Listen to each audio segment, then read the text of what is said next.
27 page இடெக் மாணவி national லெவல்ல பிள்ளைகள் 400 மீட்டர் 800 மீட்டர் ஓட்டத்துல நேஷனல் லெவல் சர்டிபிகேட் 7 சர்டிபிகேட் எடுத்திருக்காங்க. இதை ஏன் எடுத்து சொல்றேன்டா, எல்லாருக்கும் பிள்ளைகள் படிக்கிற திறமை இருந்தா ஸ்போர்ட்ஸ்ல திறமை இல்ல, ஸ்போர்ட்ஸ்ல திறமை இருந்தா படிக்கிறதுல திறமை இல்ல.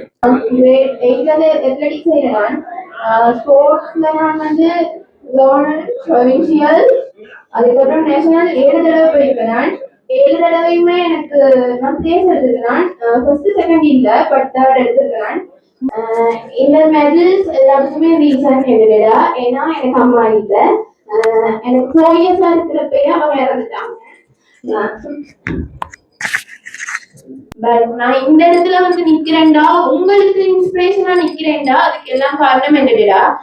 சோ நான் அவருக்கு இந்த இடத்துல நான் கட்டாயம் தேங்க்ஸ் சொல்லணும். எங்களுக்கு ஒரு முன்னுதாரணமான ஒரு மாணவி, அதாவது மாணவர்கள் இருப்பாங்க, ஆண் மாணவர்கள், பெண் மாணவிகள் ஸ்போர்ட்ஸ்ல கலந்து கொள்வது மிக குறவு, அதுலயும் சாதிக்கிறது மிக குறவு. அதனால பிள்ளைகள் இப்ப எந்த அளவுக்கு சொன்ன பிள்ளைகள் நேஷனல் லெவல்ல 7 சர்டிபிகேட் எடுத்திருக்கிறாங்க.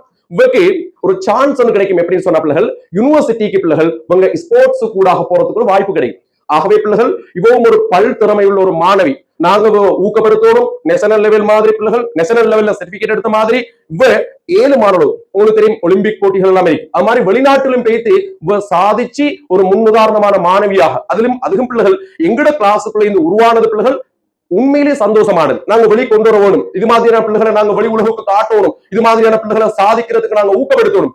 ஆகவே பிள்ளைகள் படிக்கிற பிள்ளைக்கு ஸ்போர்ட்ஸ் தடையான்னு கேட்டா இல்ல, ஸ்போர்ட்ஸ் செஞ்சு கொண்டு ரெண்டிலையும் சாதிக்கக்கூடிய பிள்ளைகள் எங்களுக்கு பல் திறமை உள்ள பிள்ளைகளை உருவாக்கலாம் என்பதற்கு ஒரு உதாரணமாகத்தான் அந்த மாணவியை நாங்க இந்த நிகழ்வுக்கு வர சொன்னோம். அவருக்கும் நாங்க தேங்க்ஸ் சொல்லிக் கொள்றோம். ஆகவே அவருக்கும் நன்றி.